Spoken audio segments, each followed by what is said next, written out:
Hello, hello! Welcome to Movies Are Real for the month of July 2017.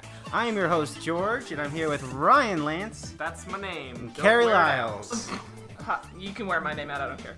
Okay, we are a monthly movies podcast, and this is for the month of July 2017. We are a podcast where we talk about the movies of the month prior and what we're looking forward to next month. July was a month that was, I'd say, healthy with big stuff and some smaller stuff as well. Oh, at least I saw, I guess, one more smaller thing than everyone else, but I guess it was the main month of summer with some big ones and some giant flops with a 1,000 planets, some would say, of flops.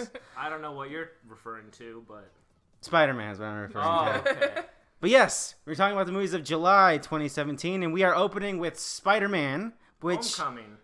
As I said before we started recording, it feels like every time we record, the superhero movie is the first week. So we probably watched it the week we recorded the last month's episode. Probably the same day. Probably the same day. And so we were here, and it just feels like 5 months ago. We might as well be talking about Spider-Man 3. I can probably remember more of that movie than I can remember Spider-Man Homecoming. Let's not ever talk about Spider-Man 3. But yes, Spider-Man Homecoming. I would say it is not a bad film. No. Is that a contrarian opinion? Oh, okay. Well, Karrie hates superheroes, so what does she know? I just don't care about them anymore. I'm sorry. So, for those of you who are not informed, Spider-Man Homecoming is the third Spider-Man reboot done by Sony, but in conjunction with Marvel Studios. Marvel Studios they had creative oversight, but it was produced in-house at Sony. So, it's kind of a Marvel movie, but kind of not. Like a gentleman's agreement. Yes, like a gentleman's agreement. Yes. Which I feel like they might back off of that agreement pretty soon. It already seems like they are. That Tom Hardy fucking that dick pic stuff. fucking ass looking picture. There's a picture. Tom Hardy took a picture of himself, and it was like monochrome, and it was just like he took it from above. So it's like when people send someone dick pics and they're upset that you haven't fucking responded, and so never mind. It's a thing. There are no dick pics in Spider-Man Homecoming. The movie about a 15-year-old boy. Yes, 15-year-old boy gets superpowers and he has to prove himself to become a member of the Avengers because they're his heroes. He grew up with them, a lot like how we grew up with them. Yeah. Except we were older. Fuck. But yes, this movie takes place immediately after the events of Civil War, where Spider-Man joined the Iron Man's team to, I guess, not take down... Get beat up by adults. Get beat up by adults, yeah. And so now we follow him, and he's trying to actually get into the group permanently and prove himself. And so we see him, not really an origin story of Spider-Man, but him maturing, kind of. I mean, being comfortable as Spider-Man. I guess sort of knowing that, like... If you mess up, it has consequences, and not to get over your head. It's the usual Spider-Man. They don't say with great power comes great responsibility, but it's kind of the same stuff. The stakes aren't that high in this film. But yeah, Ryan, you are probably the biggest Spider-Man fan. I like me some Spider-Man. What? As Spider-Man liker, Ryan Lance, what did you think of that film? It was fine. Okay. I'm hearing a lot of, like, other Marvel fanboys being like, oh, this is, like, one of the best... Like, Spider-Man movies and also, like, one of the best movies that Marvel has put out. I feel like we say that after every Marvel movie almost. That's true, lately. But, like, especially because of, like, it's very ground level and, like, the villain is, like... He's not, like just out to kill everyone like every other Marvel villain is. Like, you understand, like, his... Motivation? His motivation, where he's coming from. This was played by Michael Keaton. Mm-hmm. So he's fantastic. It's really good. He's definitely the best villain. And Michael Keaton did a Michael Keaton performance. But yeah, like I felt like Tom Holland did a great job portraying Peter Parker, Spider-Man. I just the thing that bothered me the most about this movie is like it felt too like dependent on like the other Marvel stuff and like especially like Iron Man, and like I don't care about that. I just give me Spider-Man. Right. And also, I fucking hated the suit. Yeah, so the suit has sort of like an OS. It's like a super suit, like a Batman suit kind of, and it's got like a Jarvis-esque female OS. And it does all this crazy stuff, like it has drones and like parachutes, and it can like. He's like Inspector Gadget. Yeah, and like I get why they did that, because to make it be more like the really old comics where Spider-Man could like make a giant. Ridiculous hammer out of webs and just like beat people to death with it, except not to death because he's a friendly guy. That's Spider-Man, friendly neighborhood Spider-Man. And like I get that part, but like it felt like because the whole point of Spider-Man is like he's like this relatable like any kid, and they kind of took that away from him by giving him this like ultimate suit thing, and then like, oh, but Ryan, the trailer spoiled everything. He doesn't have the suit in the last end of it. But like, yeah, but like still like most of the movie is him just being in situations where he would not be able to succeed without some crazy gadget that he just happened to realize that he had in that particular moment.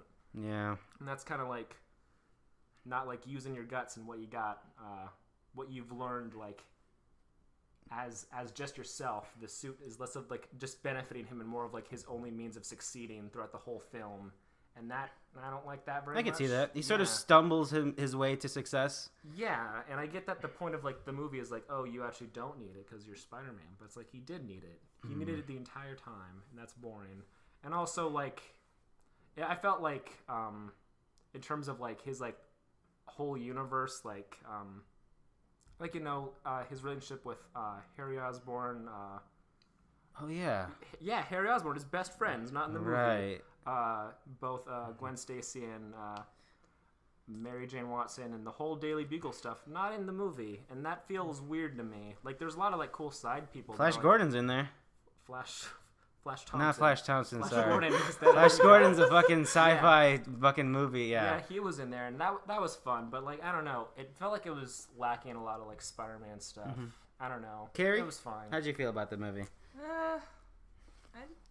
I don't know. It just feels like the same Marvel stuff over again, but that might just be my not caring about superhero movies anymore. But I feel like Michael Keaton was cool, and I liked that it was smaller scale, and it felt like a neighborhood Spider-Man, not a holy fuck world-saving Spider-Man. Yeah. Giant so blue that beam was in the sky. yeah, the movie.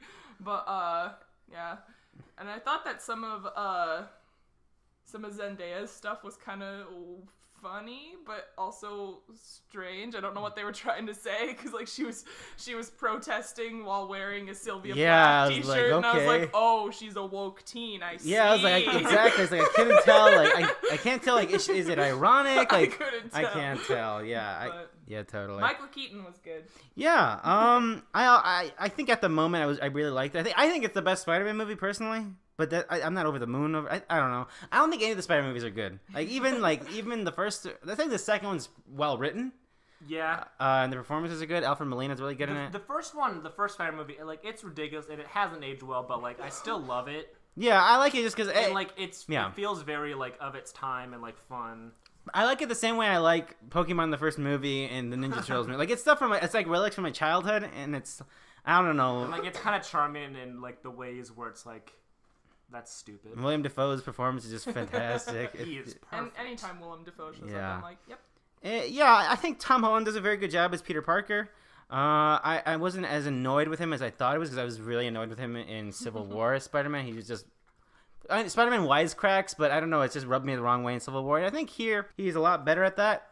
I think Marissa Tomei as Aunt May is pretty good. They kind of just she's kind of just there to make jokes about how hot she is. I like how they like tried to like grandma her up in the movie. Yeah, like, they did. Big glasses and like. Yeah. But they still made like those weird jokes of like everyone wanted to date her. Mm-hmm. It's weird. And Ryan, you touched on like how a lot of the staples aren't here, and I think that's the biggest thing of this movie. This movie takes some liberties with that. There isn't the expected people aren't in this.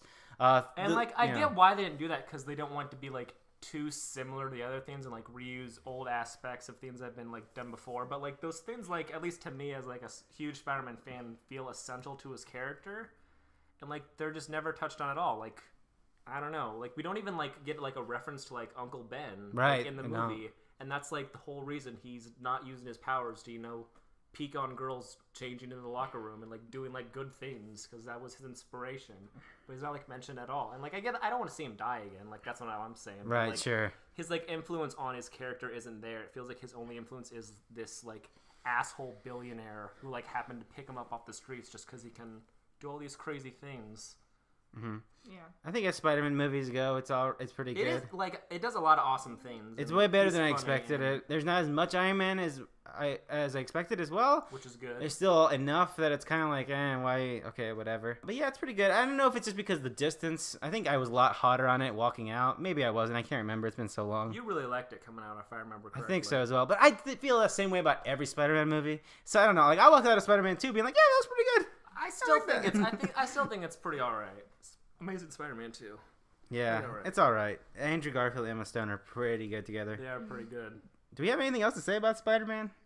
Spider-Man 3's bad, but Hot take. Do you want to on the spot stack rank the Spider-Man movies, Ryan? Oh Jesus! Do it. I'll give you some time. Let me tell you about here. Spider-Man 3 is all right. I think all the stuff with the Sandman is pretty bad and melodramatic, and I don't give a fuck.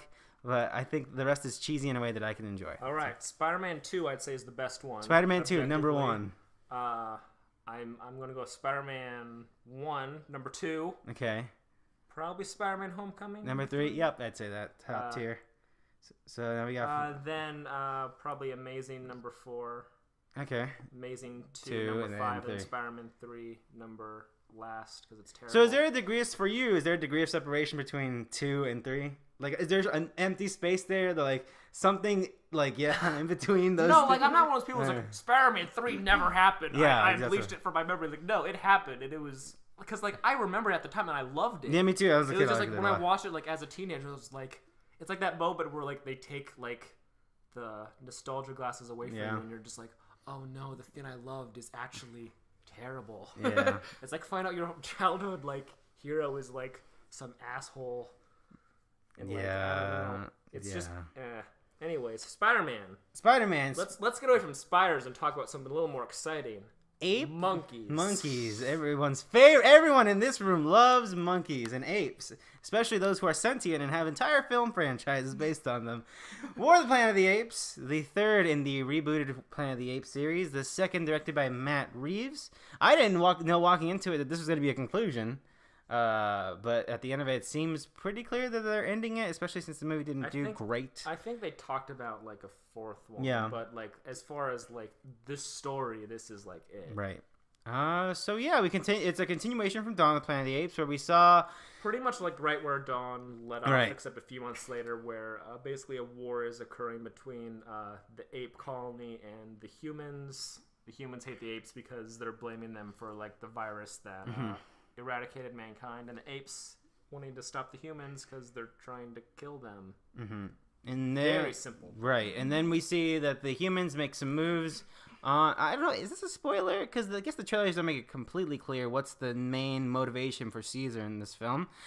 We usually spoil movies on this, right? If you listen to this podcast, I feel like, So spoilers for the War of the Planet of the Apes, but the motivation for this movie, the humans finally make some strides in their battle against the apes, and they kill Caesar's family when they were trying to kill him.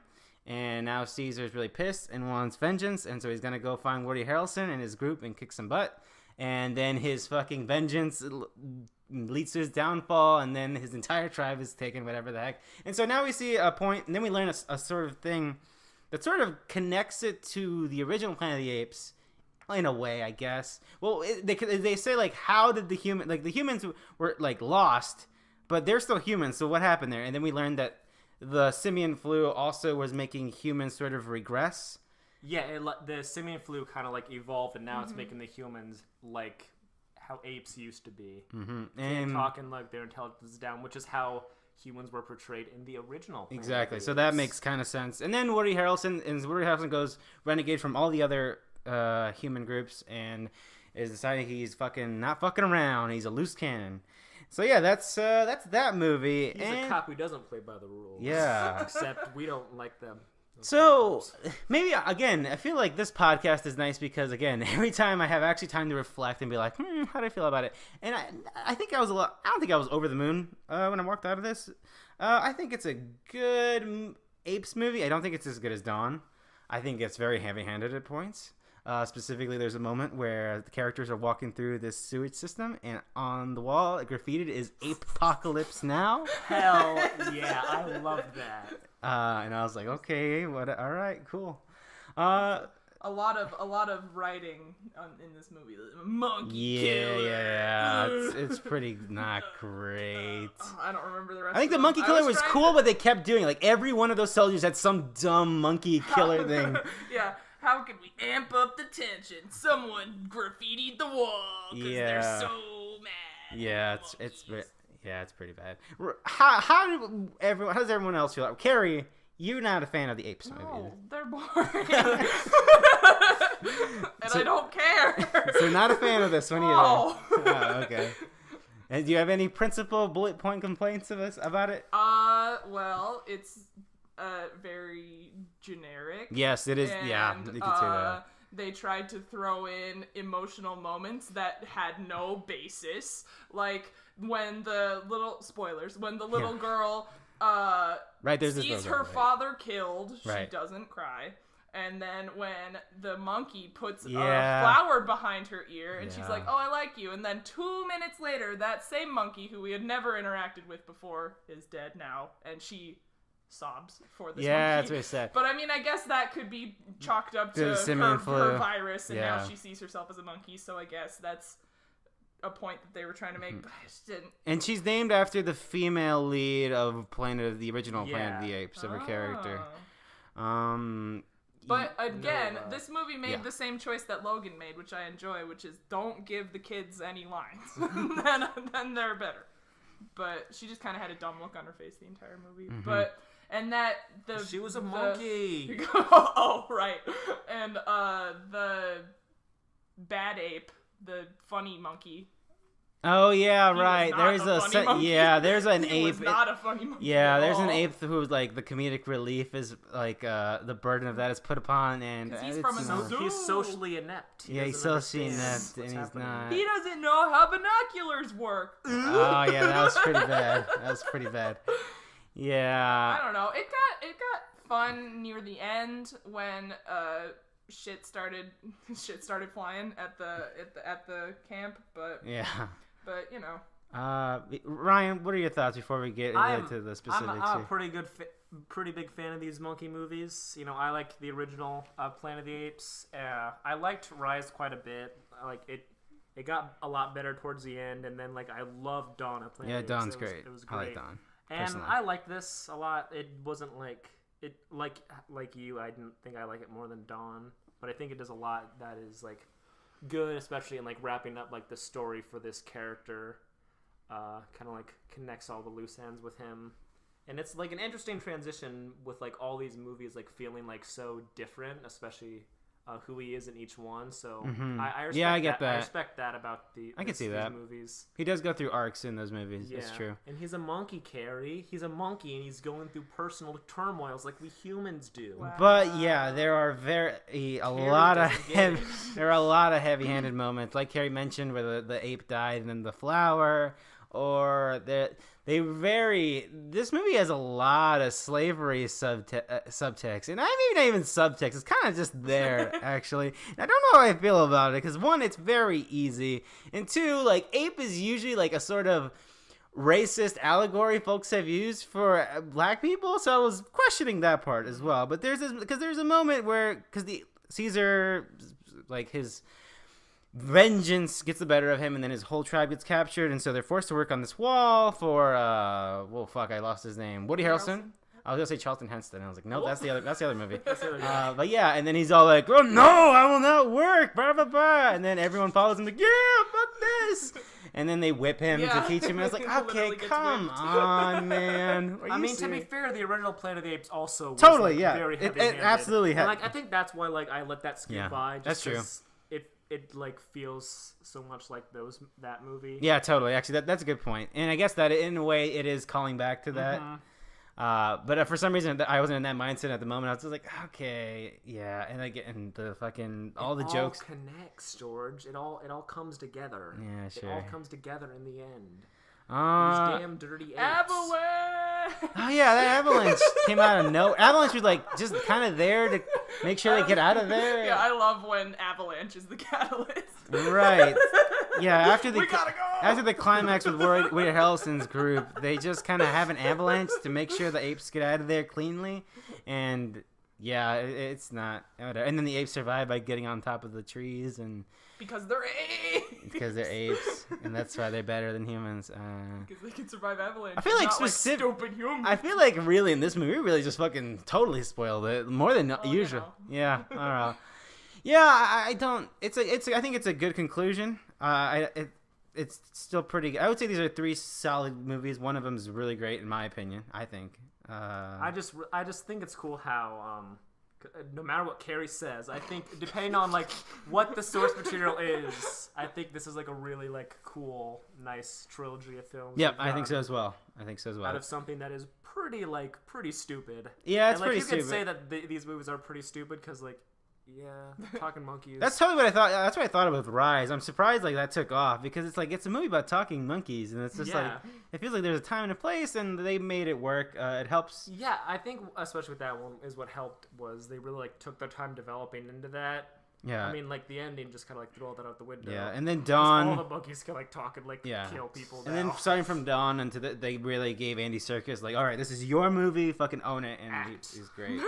So yeah, that's Dawn. That's thought War. or War, sorry. War for that planet of those apes. Yeah, and it's now Planet of the Apes. Speaking of apps, Emoji Movie. We didn't see it. I was like, okay, Planet of the Apes. There's a TV show called Planet of the Apes, and I hate it. Disgusting. I hate it. Speaking of war, Dunkirk is a movie. Oh, it is. Yeah, Christopher Nolan. Let me tell you about He's him. back, baby. Remember that time I confused Hans Zimmer for who did I confuse him with? Skrillex. That's what I confused them for. Jesus. Yeah.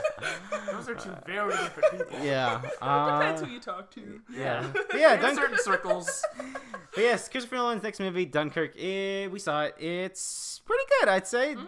Dunkirk is a movie about the Battle of Dunkirk. The Battle of Dunkirk. World War II. Trying to get the soldiers that are abandoned on, kind of abandoned on there. They're like kind of like on like the beach of this island city, and they're very close to the mainland. Very close to the mainland, and basically they're being outnumbered by the enemy troops, and they basically just have to get the fuck out of there. Yeah. Or else they're all gonna be killed. But then they couldn't allocate the resources to get them out of there, and so then the military asked the citizens at the mainland to get over there and try and rescue them. Well, they were just supposed to send their boats, but then the one guy was like, "I'm going." Yeah. Basically, the movie like falls around 3 different like groups. There's like these 3 soldiers who are like part of this war, and they just want out. They do not want to be there. And like, you know what? I get it. It was very much like they're the kid. Like, you don't need to explain to me why you don't want to be here. Like, they were like young kids who like got. They just got the bad roll to die. Yeah. Like 19, 20 something kids. The second group is the mainland people. This old dude.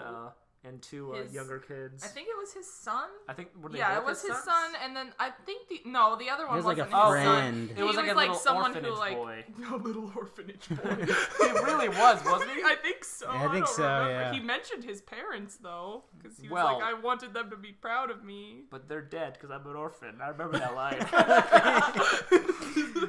Hopefully, nothing happens to me at the Battle of Dunkirk. But yeah, and then there's and then Tom Hardy. and his group of airmen are. But it's mostly Tom Hardy. It's mostly Tom Hardy. And he wears a mask. Yes. And all these 3 groups are connected, but the timeline's all messed. And that's like that's where I was like, how is this a Christopher Nolan movie? That took me too long to Yeah. realize. Me While I was too. watching the movie, I was like, what? what's going on?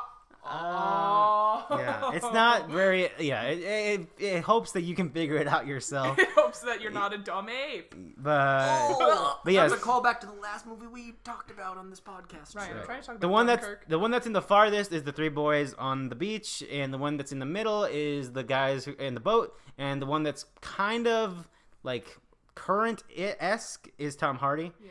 And then we see them go through all this stuff until their timelines finally meet, but not in the movie, but in the movie storyline when everything comes together, and then it wraps up.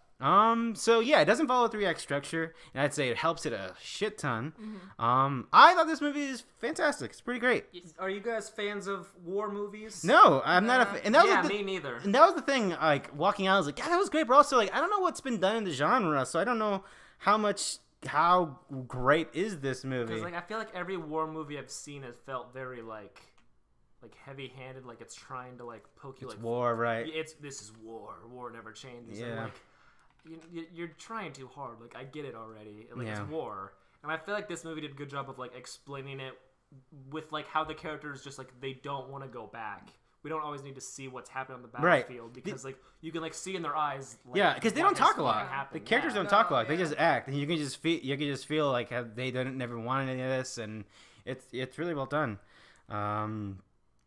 The pacing is very because it doesn't follow that 3-act structure, and we're jumping off from these timelines. It always feels fast, and something is always happening, and it's always interesting. Yeah, man, I like the performance. There's not. I feel like the most performances you get out of the people on the boat, the old man and his son and his friend or orphan and boy neighbor, and man they pick up on Cillian Murphy. Cillian Murphy. Cillian Kids Murphy. who was also who's also sort of in the timeline, but you never understand how he got. Did they show how he got from that raft to where they found him? I don't think they did. I don't remember that because that's the thing. I think he was just there. So we just earlier. assumed that the raft got fucked over, and then we just found him. I think so. I wanted to see this again, just to try and sort it Right. all out, but I didn't get a chance to. But yes, it's really good. The music is fantastic. I loved I know it was all filmed on like actual film, not digital. Right, because that's Christopher Nolan. And I can't remember the exact like resolution he like goes for, like the 70 millimeters, millimeter. 70 millimeters, Yeah. I think, and like that style, like it really like worked well for. I'm still not convinced. no, I'm still we, not convinced. We actually didn't see Dunkirk because we didn't see it on IMAX 70 millimeters. Yeah. So. Well, like just like the way like I don't know, it looked really pretty to me, Yeah. it was and like nice. the aspect ratio was nice. I like that. It's really As a film connoisseur okay. who saw Valerian, Who drinks LaCroix every day? I love. We are not sponsored by LaCroix. And it's really worth mentioning and like really sticking to like it isn't heavy-handed. There's a Yeah. moment where like they're trying to get on the boat to get them out of there, and so they find a body and they try to bring it out so they can get into the boat. Mm-hmm. And it feels tense, but everyone in the line that they pass and even themselves is like composed, and you can just tell that their anxiety and fear is within. They never like showed it, like they kind of showed it in their eyes and stuff, but you can feel it, and then it's not like some sad music. I and it feel doesn't- like I've yeah. seen like other war movies, but Yeah. I can't go back Yeah, there. exactly. Like all cry, like have you seen what's out there? It's terrifying. And, like, Cillian just Murphy pisses- has that moment, but he does it very well. Yeah, it's Cillian Murphy. He's an excellent actor. But like I feel like in other war excellent movies, there's face. like a bunch of people. Yeah, yeah, like totally, that yeah. who are just like panicking. It's like okay, Yeah. baby, Calm down, you baby, pansy. get out there and get shot like the rest of them. Or it's like Titanic, and then there's like a group of like violinists, like boys, one last song. Yeah, exactly. Okay. That's what they played, right? Titanic. And They would have known that song, right? It came Do out you like take 6 years. requests? It came out 6 years before the movie, so they would have known it, right? Yeah. And Awesome. the moment when the timelines finally sync up is really tense because it's kind of all hinges on Tom Hardy sort of making this shot. It all hinges on this dogfight between Tom Hardy and this enemy plane and him shooting it down. And it's really tense and it's really good. And then it kind of wraps up in an optimistic ending. And yeah, it's a well-told story about this one instance of World War II. It's really good. And I'm not a fan of the genre, and I thought it was fantastic. Yeah. It's really good. I'm not That's gonna. our review. Yeah. Yeah. Yeah, I don't. I know a lot of people are very over the moon. Oh yeah, people are but like, I just it's pretty good. It's really good. I've seen a lot of like perfect film things from like a lot of like critics I follow. Yeah, I don't know. And, like I get it. But Yeah, sure. I guess I'm just not a fan of the genre. Yeah, me too. I was like, yeah, that was good. Like a lot of people, good. like historians, like, I have studied the tomes, and this I've studied the movie tomes of felt like the World War conclusion II. to my my hope for knowledge or some shit. I don't fucking know. I was at the pyramids, read the ancient hieroglyphs of World War II. I know what it's about. Moving from something grounded to something completely not grounded whatsoever. Something floating in space. Ah, Jesus. Valerian and the City of 1,000 Planets. Yes. That's what it's called. Probably. Yeah. Directed by Luc Besson, you may know him from The Fifth Element or Lucy, starring Cara Delevingne and Dane DeHaan as the titular Valerian. And you can Cara tell Delevingne the as original, the city of 1,000 planets. Yeah, the original title of whatever this thing is based on is Valerian and Laureline. Yeah, and it's like, that's what the title is, but they dropped her name because they apparently hate her because she has terrible moments in this movie. Karrie, let's not get into it just yet. It's not really surprising that they dropped the main woman character's name. So let's set this up. So Valerian is based on a graphic novel that apparently is world renowned. It started in the 50s and it was very popular in France. Yeah, it's this... Luc Besson read it growing up, and his dream movie ever since he was a child was making a Valerian film. So it's this sci-fi epic. My God, did he make one? He did it. So I didn't see it. Y'all saw it. Me and Karrie witnessed something. So what do you guys got? So the opening scene was pretty cool. It was pretty cool. The opening scene of the film is like, it takes place on that space station out, and like it begins with like all the civilizations on Earth eventually coming up there, and it's like, oh, friendship, we're working together. But then eventually like aliens show up and like, ooh, friendships working together, and like more and more aliens, and some of them were like all creepy and goopy, and like, oh, hello, there's sir. a sequence where there's like people who are on the ship already are welcoming whichever new civilization it is, and it's like human, monster, terror, nightmare, and it just keeps getting progressively like more slimy and weird and amorphous. But yeah. But that was and then fun. eventually I assume that station grew into the city of it's 1,000 planets? Yeah, the city of 1,000 planets is basically there's a not bunch actually of different... 1,000 planets in this city. city. It's 1,000 planets represented by this Gotcha. conglomerate of people basically hitching a trailer United onto States, the continent of a fucking dozen countries. Yeah, exactly. Aliens hitch their trailer onto this fucking So that like whole sequence space happens. station. It takes like 5 minutes, and then you're like, okay, we're gonna finally get to Valerian. Not yet. There's another thing you gotta learn about. It takes place on this beach planet with these gross CGI monster people. Like, and they live in big vagina shells. Oh my! So like a big like selling point from like the interviews I've seen of this movie is like Dane, DeHaan, and Cara Delevingne be like, so much of this movie is CGI, and by so much I mean pretty much all of it. We exclusively filmed on green screen, and like I saw a Jimmy Fallon interview where he told Jimmy Fallon that, and he was like, "Whoa, it was all green screen! What? It's awesome, man! Yeah!" And then like he showed him a clip, and I was like, "That's like you can so easily tell because it looks so like uncanny Episode valley." 2? Yeah, it looks. It reminds me so much of the Phantom Menace. Yeah. It looks so gross. And it gets worse and worse the more the movie goes on.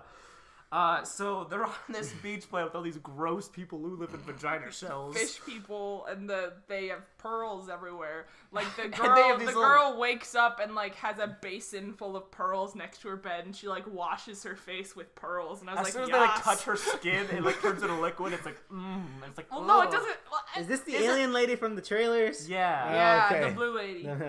Okay. Don't worry, George. She dies. Yeah, she dies immediately. All right. Their entire planet gets like genocided from like a war that's happening just outside their planet, but they didn't see it. So who the fuck is Valerian and Laura? We're getting to it, George. Because as the lady died, she sounded a shockwave, and the shockwave somehow hit Valerian. And then Valerian, played by Dane DeHaan, wakes up and he's like, whoa! Don't worry, in his first scene, he is wearing a swimsuit. Okay. He is on a beach planet, but not the beach planet you think of, because it's a hologram on his spaceship, which he shares with Cara Delevingne, and he shares some very date-rapey comments with Cara Delevingne, who's his partner. He is like some 4-star like. Wait, admiral. is there a solid relationship here, or is this just like? They work together. Oh, okay. And he is like a ladies' man, but he wants to get with Cara Delevingne because she's everything. Who to are we him. gonna get to play this brazen ladies' man? Dane DeHaan probably. Like, there's like a whole sequence where like Cara Delevingne shows him pictures of like every like woman he's had sex with. It's like, oh, there's so many women I've had sex with. It's like, I can't believe you keep records of all the women you've had sex with. He's like, I can't help it. I just have sex with so many fucking women, man. But I love you, Cara Delevingne. Will you marry me? Okay, so they get the shockwave. They get the shockwave, and then they get this mission to. They get this mission to like go to the like this desert planet where there's like this internet like thing happening. And Karrie knows exactly what I'm talking about. That's what's so weird about it. Okay, so they Karrie, have you to... explain this to me, because there's no way I can solidify what this fucking they is. They pose as tourists to go to this virtual bazaar, and it's... Which is like this plain desert, but you put on like VR You put goggles. on a VR helmet, and you're all of a sudden in a mall. But it's like, it's in another dimension, and they have to basically intercept this package that is being delivered. This like trade deal that's happening. To John Goodman. John Goodman Goodman's cameos in the as a movie. gross, slimy alien man. That was the best part of the movie. But yeah, so they have to intercept this package, and there's a whole hijinks sequence. He falls through a bunch of floors. The and worst there's part of all different- of that was, like, for me, it's all virtual, right? Yeah. So it's in this virtual world, and then it cuts to, the desert where they're just there's running absolutely around. nothing, and it's just people wandering this desert like idiots. But It's yeah. so, oh my god. So the package that they intercept is this little Rat thing. little rat that shits pearls. If you feed this rat a pearl, it shits out thousands more pearls. Hey, was this the stuff that the lady was washing her face with? Yeah. Yeah. Oh. Basically, So- they need that pearl that the lady was washing her face with to, like, save their, like, colony, which Because was there's extinct. a ton of energy in the little pearls, and this creature, whatever you feed it, it shits out. The energy. No, it shits out whatever you fed it. Oh. So, like, there's a sequence when Cara Delevingne's like, I'll give you my diamond earring because I'm a girl. And it shits out a bunch of diamonds, and it's like, oh, you're a girl.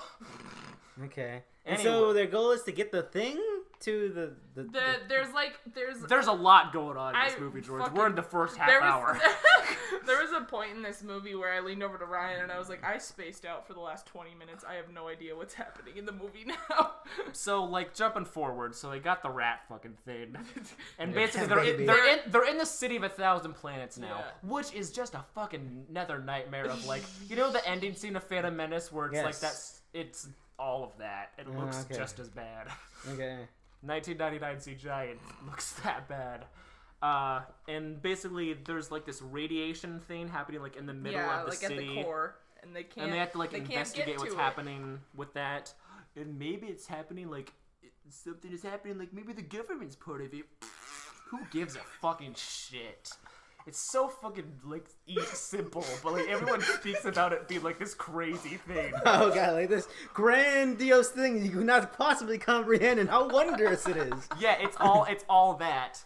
And basically what happens is there's some that happen in the middle of this city and they have to figure it out, and Dane, DeHaan and Cara Delevingne keep getting separated, and they keep like doing these weird bits of like having to fight each other. Cara Delevingne at one point has to like put a squid over her head. She shoves her head in a jellyfish's ass Yeah. to get information. This jellyfish basically feeds her the information of where Dane DeHaan crash landed. She mind melds with a jellyfish's sphincter, and then it gives her the information And that then- she needs. But she can't stay there too long, otherwise it'll eat her memories. Yeah, her memories of Dane DeHaan's hot ass. She loves him. But she won't admit it. There was another great scene where Cara Delevingne. It was the butterfly scene. It was the butterfly scene, So 'cause she- basically, after she rescues Dane DeHaan, like he's all like, She's like, why didn't you say thank you? And he's like, I would have done it too. I wouldn't thank you. You wouldn't thank me if I did it. I'm handsome. And then he's like giving her there's this all these, rant. and there's all these butterflies flying around, and there's this whole tense moment between them, and then Cara Delevingne's literally like, ooh, pretty butterfly, and touches one, and he's like, oh, don't touch them, and then she's like, shwing, and gets sucked up because it was on a fish hook, and then then she gets They were taken to fishing Ryan's favorite scene, which Oh is my a God. makeover montage.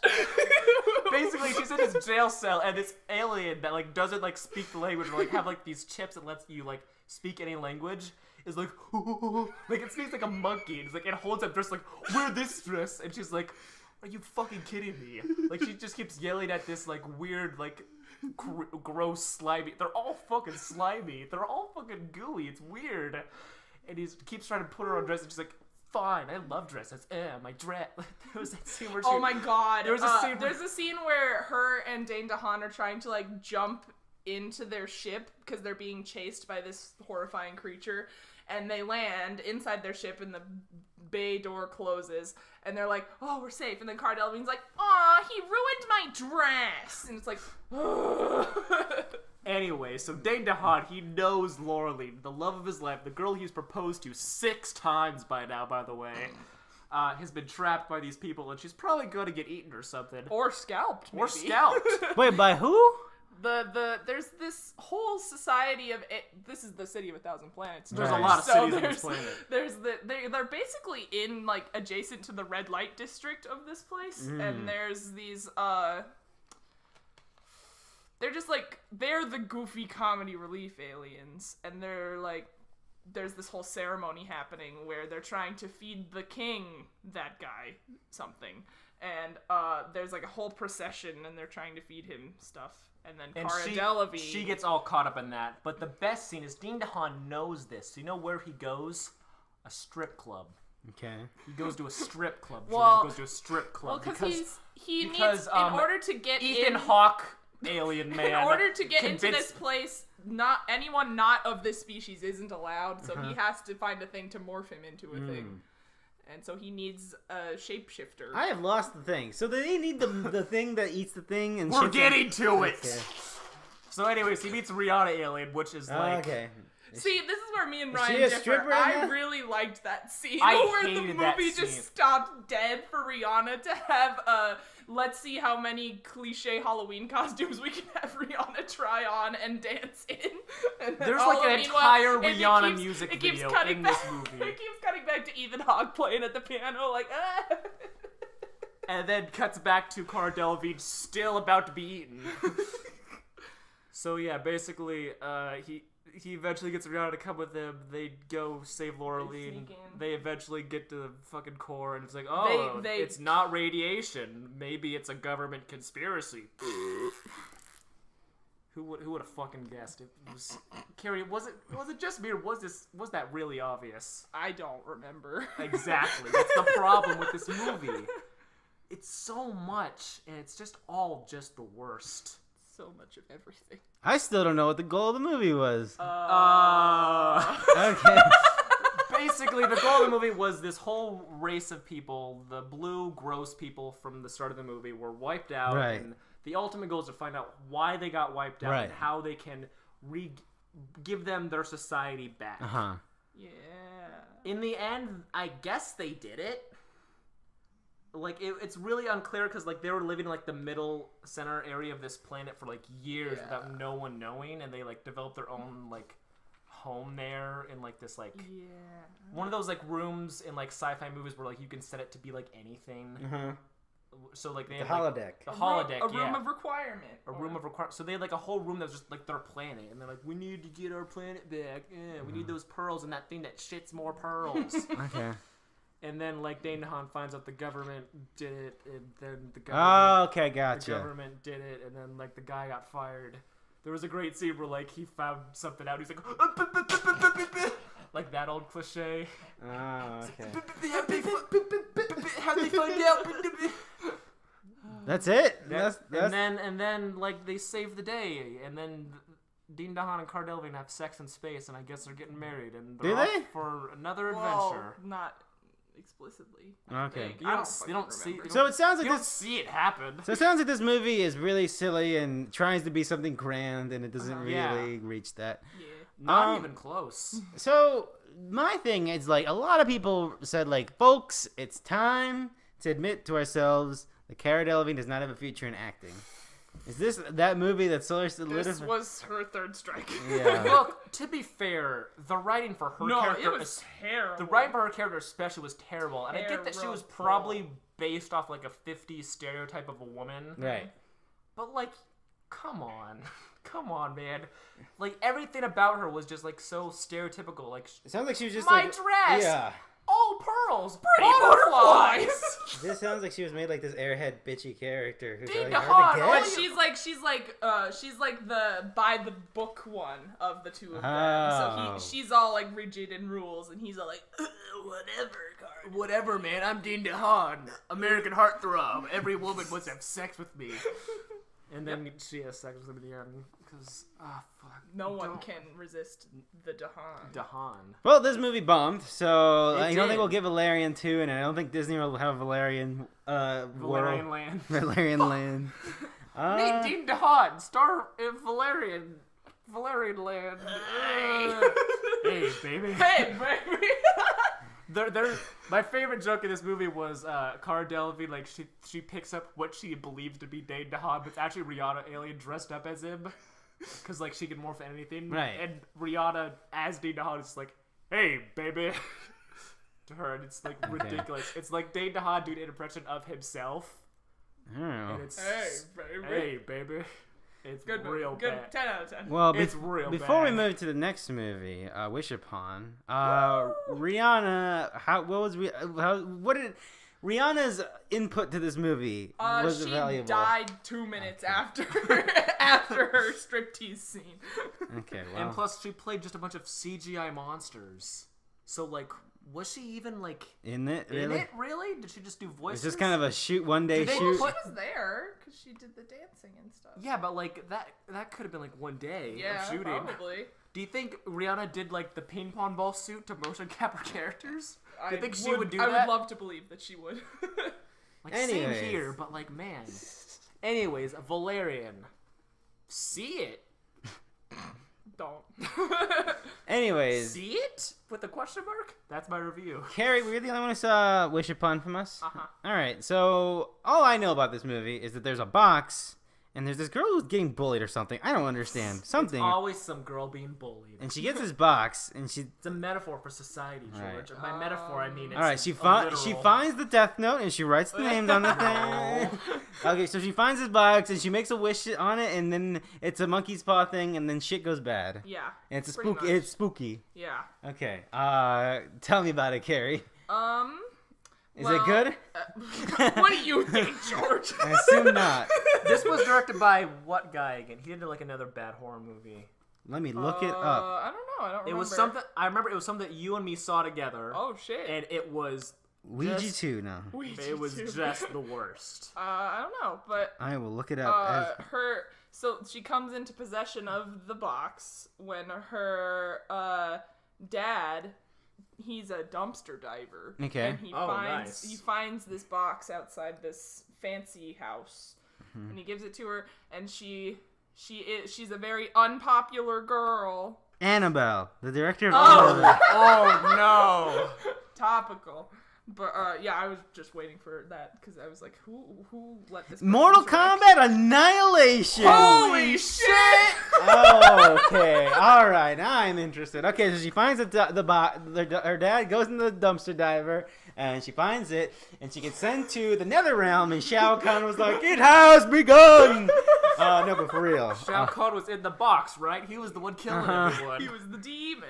Anyways, so yeah, she finds What the. happened in this movie, Karrie? It sounds so simple. It sounds like a girl gets bullied and it gets shit on, gets the box. Oh, guess what? It's Yeah. Be careful what you wish for, baby. Exactly.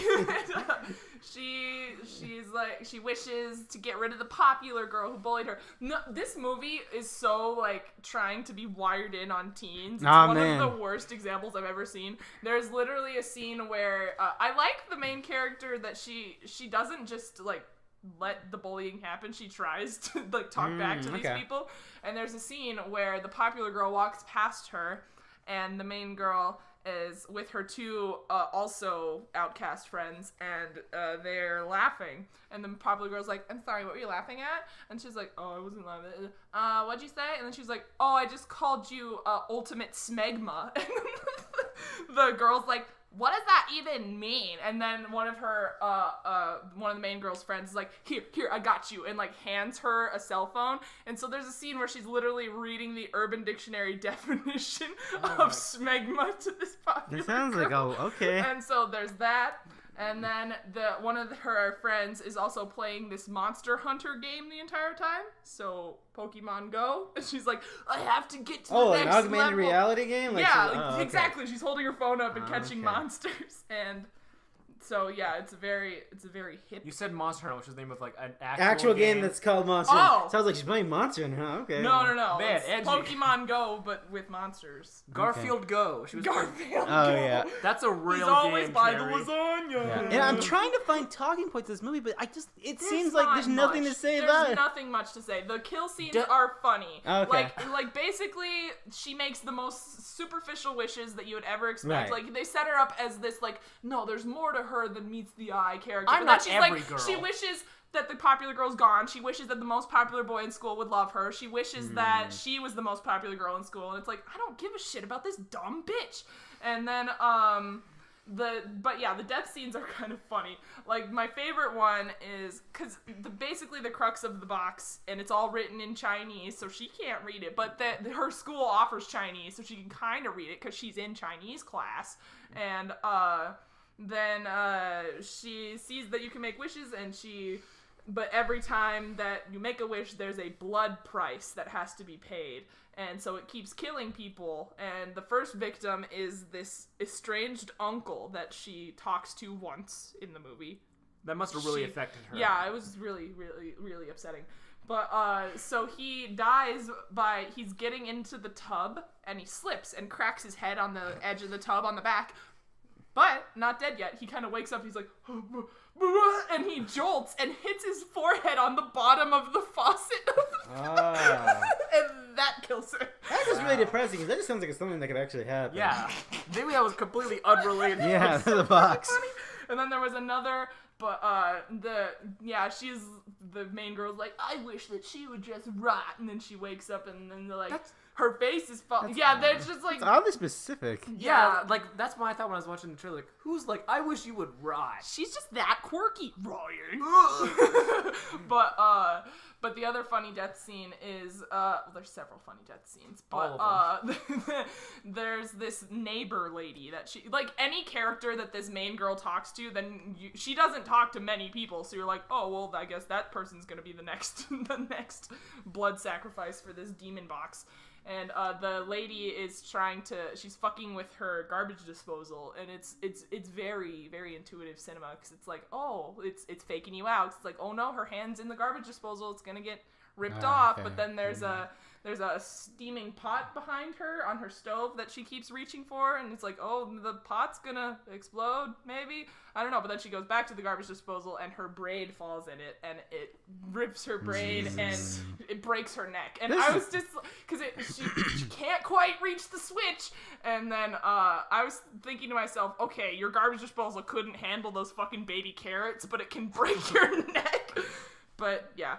Mm-hmm. It's a funny the best way that I can anecdotally say how little of an effect this movie has is I went to see it with my mom, and in the theater with us were a group of preteens, as you could expect. Right. And the target audience. They were talking through the entire movie and running around the theater and throwing things, and I didn't even say anything. I'm not going to be the person who's like, hey, could you keep it down? I'm trying to watch Wish Upon here. Okay. That's how I felt during Bad Santa. Yeah, it made me think of that exact same thing. It's like, it was exactly that. Like, I just made a phone call. But didn't even care. It's so good. But yeah, basically at the end of the end of the movie is also good, because you get a set amount of wishes, and then afterwards you get killed. Oh. And okay. She's like, I wish I could. Well, her mom killed herself. They set that up at the beginning, and then there's a part where she wishes that she could go back, or no, that her mom never killed herself, and so then it fucks with time, and then she finds out her mom had the box, and that's why she killed herself. And then it's like, but what do you mean terrible movie? But then she wishes to go.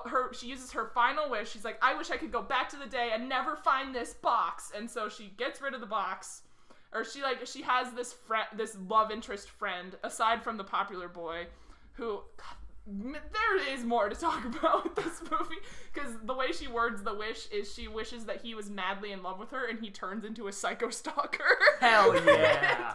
But so there's this other Asian friend who's been helping her this whole movie to navigate this creepy ornate box from China, and but she gives it to him. It's like, bury it, get rid of it, I don't want to see it anymore, don't even look in the box, or don't even look in the bag. And he's like, okay. And then she's like fixing all these loose ends in her life after she gets rid of the box, and she's like, everything's great. And then she walks out in the street and gets hit by a car.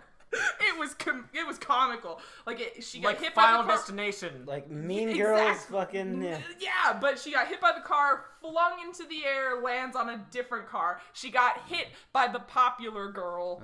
The popular girl killed her. Oh, And so what, did the box like It's land symbolic. on her fucking passenger seat? That would have been funny. No, but the movie ends with the main girl laying on top of this car, and her eyes like go cloudy, and then she's dead, and then the credits start rolling, and me and my mom start leaving, and then there's a mid-credit scene, and it's the Asian friend, and I was like, oh, so he's gonna open the box and say wishes, and that's what happens. So wish upon Okay. like he is getting set to bury it, and then he's like, I wonder what's in here, and he takes out the box and he looks at it and he's like, wishes, huh? And then he starts making wishes with it, and I was like, Wish Upon 2 coming at you next year. Straight to Netflix. All right. Good movie. Moving on.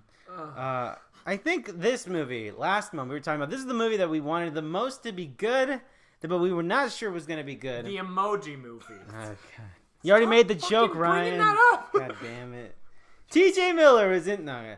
T.J. Miller stars as the titular emoji. You know, Emoji. overall, I felt that I'd give that movie a big thumbs down. I was pretty mad. I give that the thumbs down emoji. Fuck. But yes, no. Well, now I'm Atomic Blonde was a movie that we hoped was good. Charlize Theron, really didn't know much about it. That it seemed kind of like a John Wick character, but she's it's more kind of John Wick, kind of James Bond. And yeah, there wasn't really much to go off from the synopsis or the trailer. It just looked like Charlize Theron kicking butt, and it looked good. Very stylized. And man, I walked out of that movie with a lot of thoughts. I think it's good. It's it's tough. So this movie does a lot of great stuff, but man, is its narrative really confusing, and I think it's purposeful to be silly because it's ridiculous, right? But it's just kind of annoying and blah. But the colors look so good, and the soundtrack is fantastic, and the cinematography is deliberate, and the pacing is so good, and they know when to just not put any music and to just let it speak for itself. I really like this movie. How do you guys feel about this movie? It's alright. It's okay. God damn it, it's just me, I knew it. No, I agree with you. I love the style. I love a lot of the fight scenes, especially the one at the end. That was yes. But it felt so the plot felt very familiar. Yeah, the plot's not great. And a lot of the side characters were just kind of nothing. And even Charlize Theron's character was eh. Yeah, I get James that. McAvoy. I need to make a list of every time in a movie where a character is introduced by getting out of a bed that has more than one woman in it. Because that is how James McAvoy is introduced. He gets out of bed and there's two women. Whoa, he's always having sex. I need a list of actors that James McAvoy has spit on.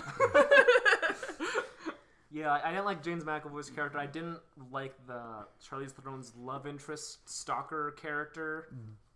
But yeah. What about that scene where Charlize Theron meets Sofia Boutella? That was pretty good. Was the pretty lighting good. and the how close the camera was. That was pretty good. It looked pretty Her dress good. was pretty good, and the music was really good, and it was really good. That's what I'm trying to say. I agree with you. I just feel nothing. No, yeah, I totally. Karrie, what do you gotta say? Yeah, I wanted to like it a lot more than I did, but I guess I never clicked with it that much. I couldn't understand what was happening or why, and it was we need this list because it's a list of all the bad it's people, and it's a list of spies. You gotta get it. But this it's guy on this watch. This guy knows this list. It's the so why watch don't we just list. Get it? This guy. And James McAvoy's fuck you, bitch, and I'm the man pulling the strings, and but it's the story's not great. It's so. But you don't go into for the story, do you? You go in for the but visuals and action. Which to be fair, all of John Wick's story, and I didn't like John Wick. I should rewatch it. I didn't love it when I first saw it. All of John Wick's story is they kill his dog, and then he gets pissed. Understandable. And then apparently this is based on a graphic novel, and I can see it looks like a fucking Frank Miller looking ass graphic novel. Man, I don't know. It's not great. It's not even good, but there's stuff about it that's really well done, and I really like the music. I really like the 3 covers of that Joy Division song. It's really good. Man. Look, man, in terms of like action movies, I think this is definitely The aesthetic is so good. Like just straight action movies, I think it's Charlize Theron's good. makeup is so good. She puts that fucking mask on. She kicks that dress with the white straw. It's so good. How do you really feel, George? He plays fucking Wham while she's kicking ass. It's man. But the story is nonsensical, and it keeps trying to one up itself. Like, I'm actually a triple agent. Blah. And wait, what does that mean? That exactly? And it's all like everything's so complicated. And James McAvoy looks at the fucking camera. You don't fucking know, man. These streets are fucking dirty. Blah, yeah, you don't know. Who am I? Who are you? Blah. And then, yeah. I don't know. James McAvoy is just a hilarious person. I love that. John man. Goodman's in it. He's all like, "Well, we did it again, huh?" And then they play that Joy Division song again. It's pretty good. It's pretty good. Nah, it's not that good, but I like it a lot. It's pretty I'll good. probably buy it on Blu-ray. I haven't bought a movie in fucking forever, but Damn. it's interesting. It's an interesting movie, I think. It is interesting. I think it's definitely it's worth seeing too if you want a fun, kind of more original. Those people not behind us in the theater, let me tell you. Oh my god, I forgot about that. Yeah, me too. There are these people behind us in the theater who, like, I swear to God, it was the first time they've ever seen a film, ever. Every time a character said anything, they'd be like,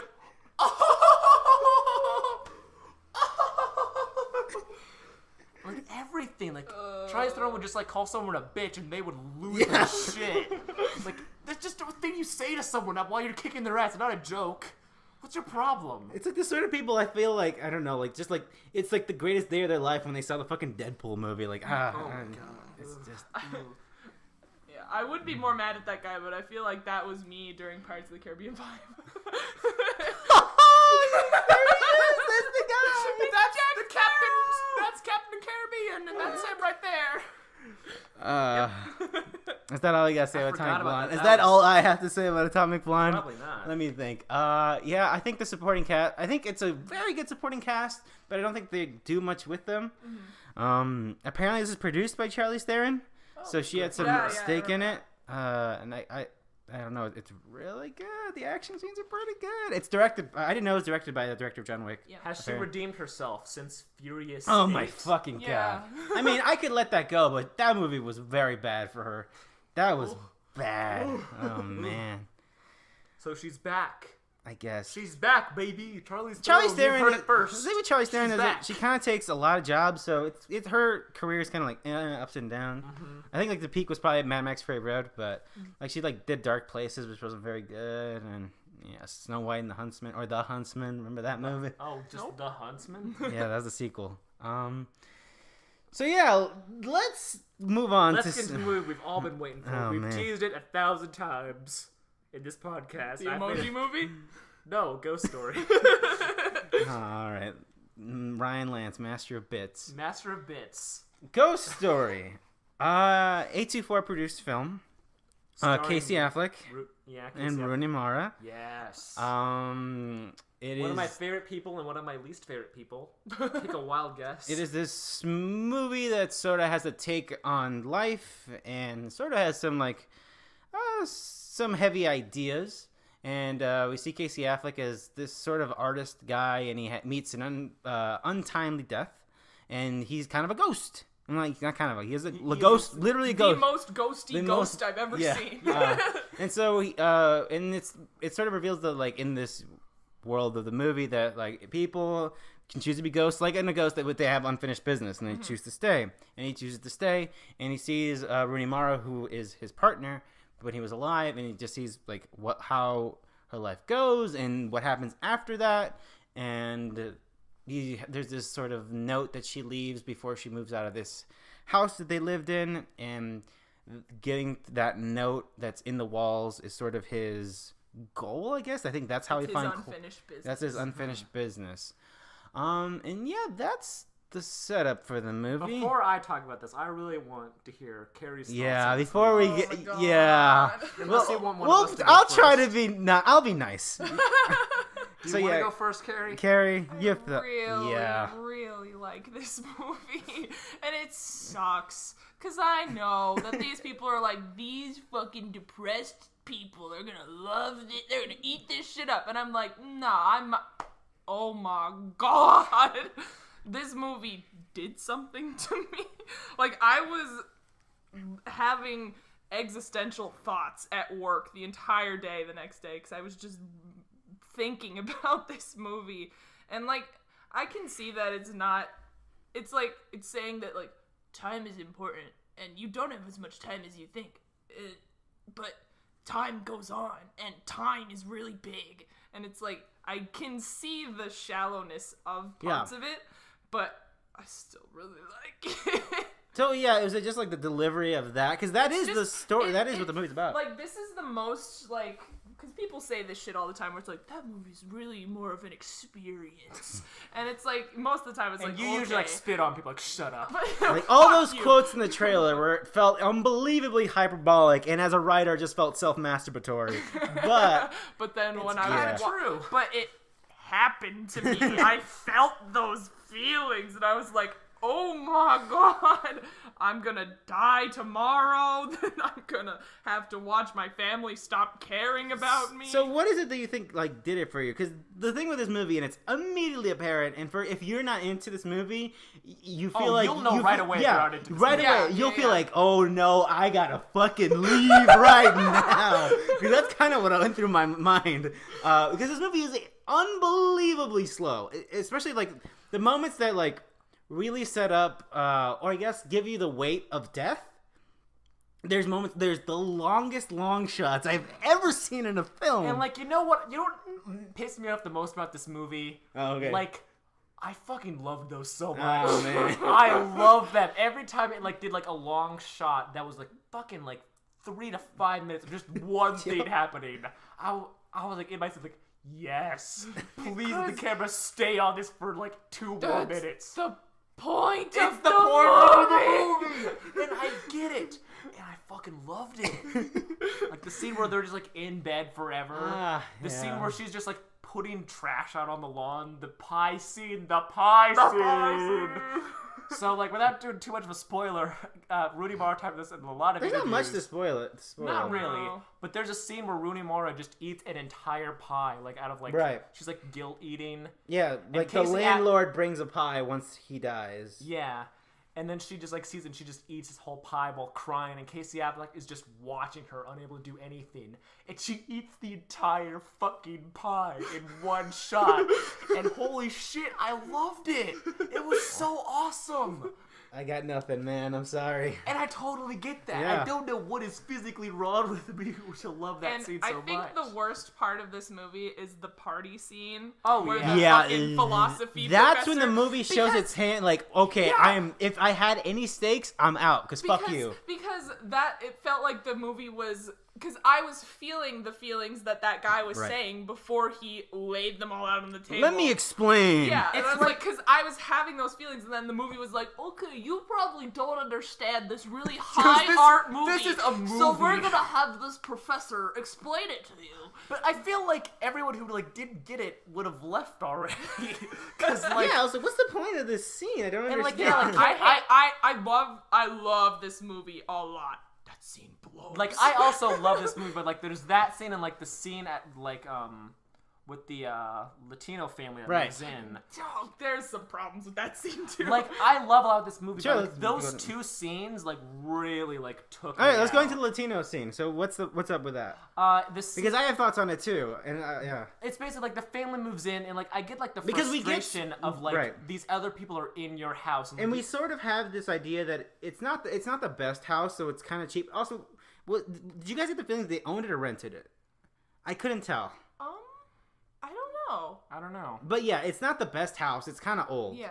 And so this Latino family moves in, right? Yeah. And they're just living, and like he's just kind of like watching them, and the kids can like kind of see him, which I think is like really cool. Yeah, it was cool. And then there's this scene where like he just gets like angry for seemingly no reason. Destroys their entire kitchen. Yeah, he destroys their entire kitchen, and I'm like, dude, like I understand you're mad, but don't take it out on these kids. Like I get like you're lost, and like time is like kind of moving forward a lot, but like why now? Like when I feel like it would have been a lot like more introspective from a movie standpoint if he just like saw these kids Yeah. grow up. And maybe they were trying to do like a Patrick Swayze ghost type of thing where he had Yeah, to be right. a ghost for a while before he could interact Right. with Because like, stuff. if anything, But- I would get pissed off at the fucking college kids Yeah. for ruining your house that you like loved and like you're like stuck Yeah. in forever. Like that Yeah. family like took care of it. Like they were kids and they like made messes, but like they loved that house too. Those fucking party kids, they ruined it. I would have thrown a fit then, not like to this helpless family who was cowering in the corner Yeah. of Sheep Man. Who was very stereotypical. My problem with the movie was, one, I got specifically angry because I was like, I saw her was coming. Like, let me guess, her husband was a fucking shithead, and she was able to get enough money to afford this shitty house, but it's enough house, and she can live with her kids. And it's exactly what happened because they didn't put any subtitles for the Spanish, which is weird. But they gave the ghost subtitles Oh, when yeah. they were Yeah, talking they to each other. Yeah. There's another ghost in the street across, and the ghost is also waiting for someone. I love that. loved That broke my heart. Oh, like, it man. seriously broke my heart when he was like, what are you waiting for? I don't remember. Yeah. That's so or, sad. Or when he's like, I don't think they're coming back. And he just disappears. Ah, man, I got But then he nothing. ruined that house. I got nothing. And also, like the subtitle thing was also weird because I felt, at first I was like, are they gonna, Well, this is and gonna be it's- like real quick? But then it kept going for like It kinda- good 10 it- minutes. And I was like, I know a little bit of Spanish. Yeah, I don't think it meant to, but it kind of gave this feeling of, oh, what this Latino family's saying isn't important. Don't worry. It's kind Yeah. of like, I'd like to know what's happening. I'd like to know what they're going Especially through. because if you understand, it adds another layer of shittiness to what he's doing. Because, Yeah. like, again, it's the most stereotypical. It was exactly what I thought. Like, it's fucking a single mother who was, shitty. Was that kind of what they were talking about? 'Cause That's I- exactly what happened. Like, when she was on the phone, she was talking to a friend about the guy. Oh, I wouldn't have And known how she that. was scared that maybe they'll find him. Like, Oh, really? Yeah, yeah. Holy There's shit. a layer that they just kind of left it out. This was sinister As too. someone who was literally exactly my life, I was like, okay, yeah, it sucks. But it's weird they didn't subtitle that because it's another layer to his shittiness. So, How come a ghost never destroyed all of my but fucking again, points? Maybe he Casey doesn't Affleck understand. didn't speak I Spanish think either. exactly. I think So that's what it is. what I I think, think about yeah, it. I definitely That's that's what what it it is. is. But That's like, what it also, is. like, just because you don't speak their language doesn't mean you can Right. destroy That makes more sense, everything. actually, when I think about it. That makes sense. We're problem solving Figure live. it out. And then yeah, like for me, the party scene too. I hated It's that. really So bad. That was the only scene that I felt It dragged just- on too long. I roll all the. Oh, it's really Because bad. like it's like this older man at this college party Yeah. who like stopped. Like, Yeah, everyone, I was stop talking- having fun yeah. and let me tell you about. Your kids are gonna die. And you're gonna die, and we're all gonna die, because everything is pointless. And like, I bet Casey Affleck was just in the corner, like, what's going on over this here, fucking guys? guy out. This guy doesn't Who let the even. This guy nihilists doesn't win? even get it. Yeah. And That yeah. really took And then me there's out. the scene Yeah. where, like, after he goes to the future and it gets turned into a fucking giant business building, and we see the people who are gonna settle in the house, and then they get killed. I think that was pretty cool. That was was pretty cool. cool. I like that. I like that a lot. Yeah, I don't have Where much. Casey Affleck sees himself. Yeah.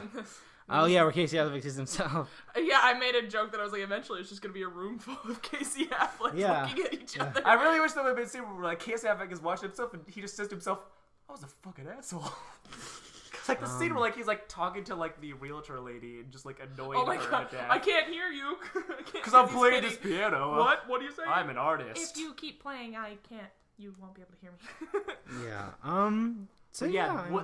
there's a lot of this movie that I really loved. Fucking A love lot this of movie it. so much. I got nothing. The for scene it where at like all. he's just like on like the gurney and she looks at his body and she just leaves and the camera stays there and like 10 minutes later he finally wakes up. So hipster fucking bullshit, but I love it so much. And then he, the fucking college scene. I don't know, man. It's so bad. It's And so bad. Kesha was in the movie. She was in the movie, and I looked up like all the other like characters. They were like, Which, now that I think about it, Kesha being in the movie with Casey Affleck is kind of Yeah. no. But I But, think like, that all this was I think that this movie was filmed before all the shit with Casey Affleck Yeah. happened. So but I was gonna say like a lot of the side people were like other like musicians that I believe the director probably really liked a lot of like EDM people yeah, because Probably. this guy was What was definitely the a thing? He hipster. directed a big project before this. Pete's Dragon. Oh, that's what it was. Ooh, Okay. that's a drastic change. Yeah. But Yeah, I saw this movie again with my mom. I've seen it twice now. I don't blame you. Yeah, I got Do you nothing. think Casey Affleck was always in that sheet? I don't think so. I don't give a shit. I don't give a single shit. I don't think so. I really like. think he I collected really this- love the imagery of this movie, where it's just this fucking cartoon ass ghost just bopping around in big fields and construction so sites. good. Got nothing. Carrie, I agree with you. I love it. I don't love it to the extent that you love it, I love it a lot. but I love it a lot. What's it like to not feel anything, George? Yeah, Hey, George- I've had that earlier this year, but not with a movie. But yeah, Oh. Near Automata. Let me tell you about it. Oh, yeah, video games. It's like you've also been haunted by Casey No, Affleck. but I definitely have the meaning of Came to life. my house, Destroyed destroyed your all of dishes. my dishes. What an asshole! But it wasn't even dead. I'm researching for a role. No, your Casey Affleck impression is terrible. It's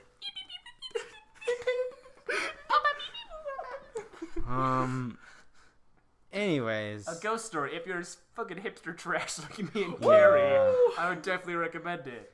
If you're a fucking emotionless husk of a human being like George. yeah, sure.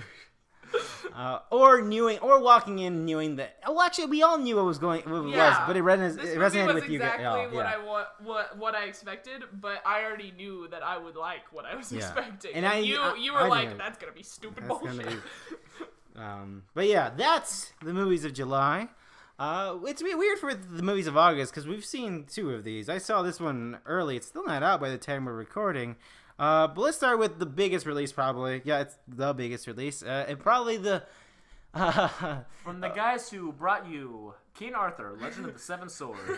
Weed Road. Weed Road Productions brings you the Dark Dank Tower. Tower. The Dank Tower. Yes, based on Stephen King's very popular novels of The Gunslinger. Yeah, that's coming out. Y'all saw it? We both saw it. So we're not gonna get into it, but I guess Stay tuned. Yeah, Stay tuned. I'll put the role that we normally all play, and that I have no stakes in it, but I really wanted to see an Idris Elba movie that with a. He's pretty good in the movie. I'll say that much. So Matthew maybe McConaughey. that'll be enough for me, but Matthew McConaughey, on the other hand. I guess I never had a lot of hope for it being the thing that people wanted it to be, and it's also disappointing that it's not good. Well, that it's the critical consensus is that it's not good, especially thinking about like the fucking ridiculous development hell this movie's been because they've been wanting to make it forever. But yeah, Dark Tower, based on Stephen King books, got Matthew McConaughey, Idris Elba. We'll talk about it next month. The next movie that I saw that we were excited for it a while ago is Ingrid Goes West, the Aubrey Plaza, Elizabeth Olsen, and O'Shea Jackson.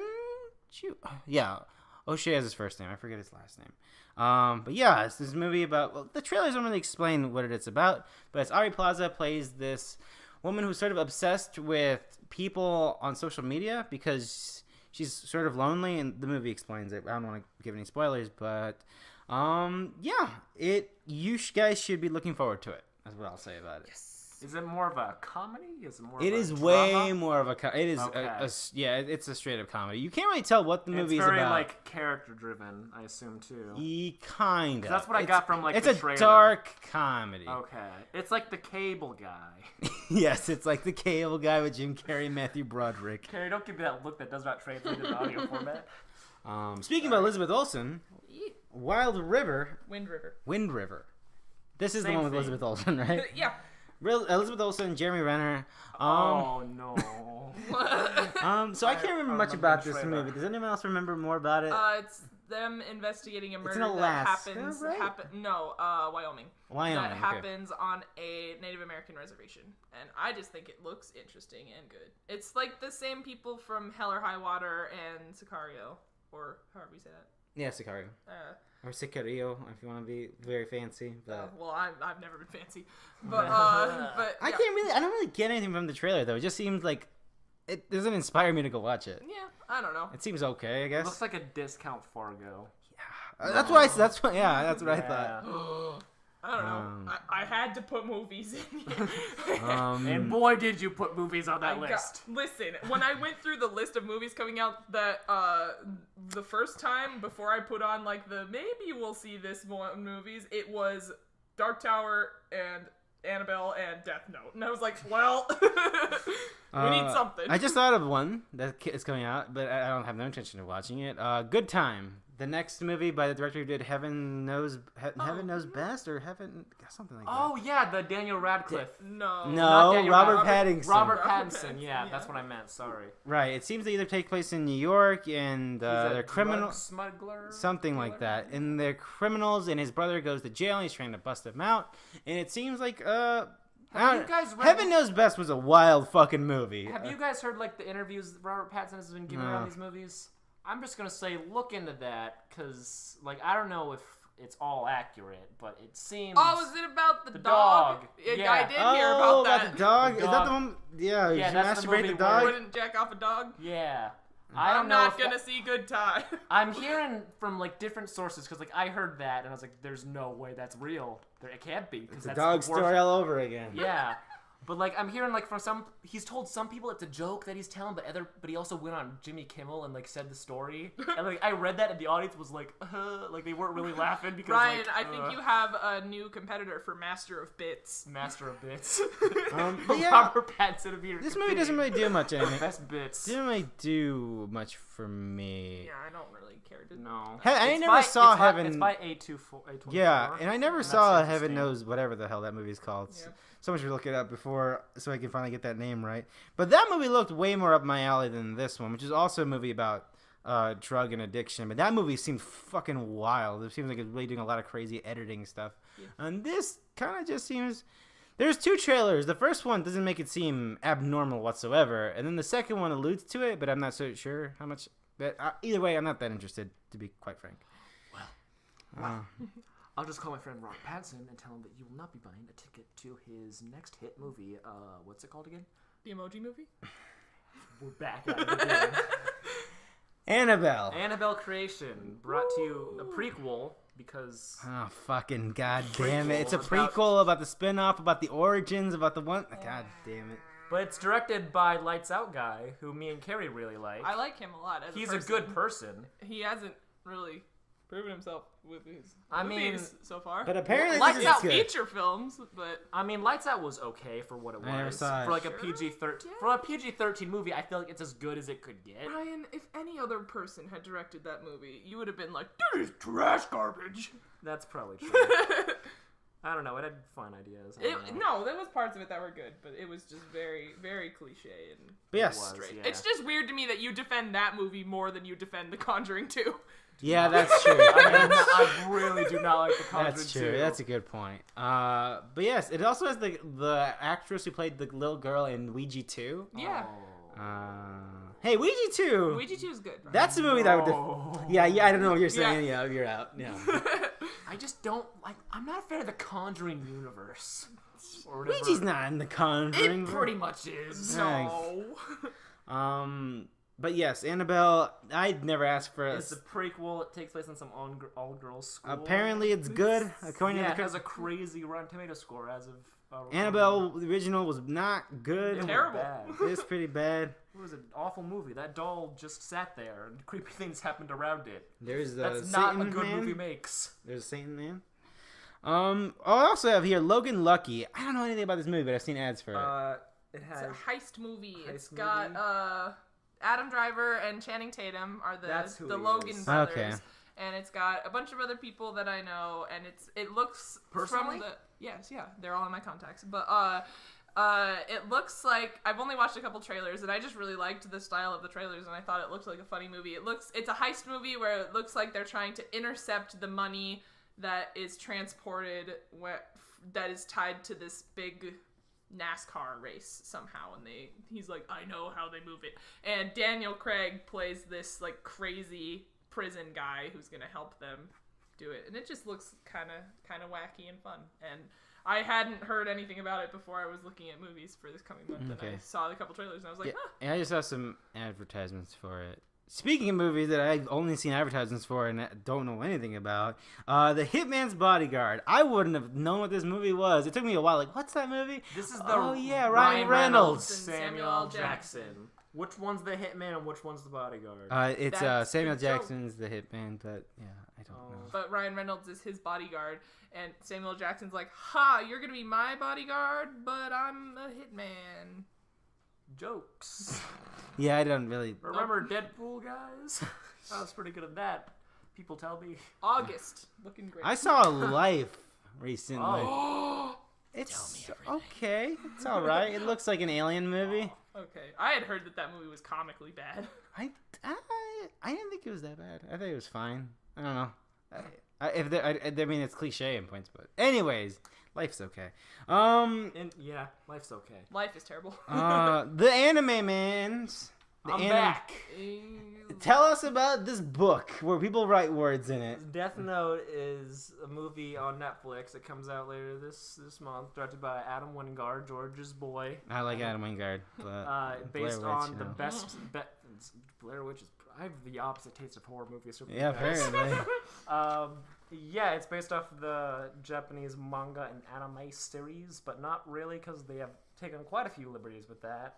Death Note is one of my favorite books, like, ever. The anime is also one of my favorite TV shows ever, so I'm very excited for this. I don't mind all the creative liberties myself, just because I've watched the show so many times, and like I've seen like the TV series and the Japanese films, and most of it is just terrible. Just terrible. So you're saying it can't get much worse? It can't get much worse, no. Like, I was telling Karrie this, but like in like the Japanese TV series, the live action TV series, they replaced one of the main characters with a puppet. That sounds pretty good. No, They made him a puppet for no reason. They made him a puppet for no reason. It's terrible. It's a terrible show, but the movie might be alright. Nat Wolff, leading man. Yeah, I don't know who the girl is. No, neither.